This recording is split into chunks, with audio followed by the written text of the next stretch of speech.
एक 2007 में गैंगस्टर का एक मुकदमा मेरे विरुद्ध मोहम्मदाबाद थाने से पंजीकृत हुआ था। 2010 में उसकी चार्जशीट कोर्ट में आ गई थी।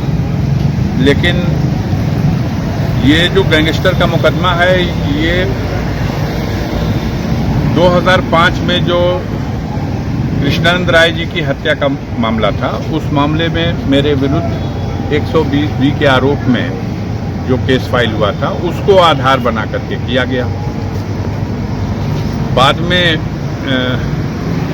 माननीय सर्वोच्च न्यायालय के आदेश से उस मुकदमे का trial Delhi special court CBI में ट्रांसफ़र हुआ।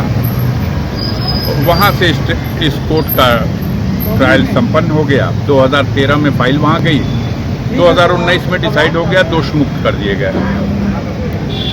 अब ये जो गैंगस्टर का मामला है, पहले मंडल स्तर पर गैंगस्टर कोर्ट हुआ करती थी, तो ये पहले बनारस में था ये फाइल।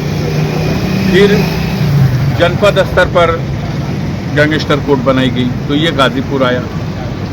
फिर कोर्ट बना दी गई पहले स्पेशल कोर्ट प्रयागराज इलाहाबाद में, तो ये फाइल वहाँ चली गई।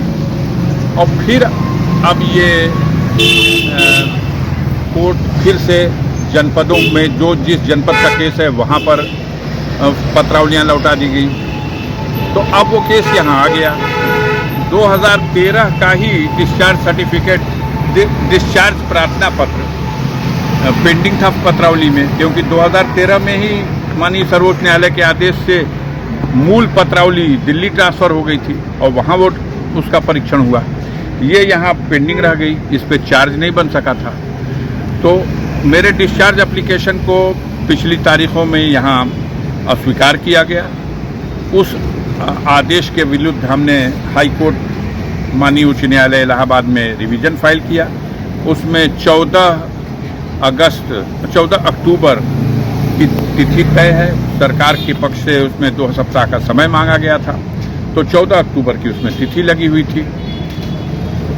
इस बीच में यहाँ पर जो MP MLA कोर्ट है, इनके यहाँ से आज की तिथि लगा के कहा गया कि इसमें चूँकि स्थगन आदेश नहीं है उसमें, इसलिए चार्ज की प्रक्रिया रोका जाना न्यायोचित नहीं है। चार्ज हमें भी इसमें कोई आपत्ति नहीं है। जब एक आरोप है तो उस आरोप के समर्थन में चार्जशीट है और उसका ट्रायल होना चाहिए, इसलिए हम कोर्ट में आए।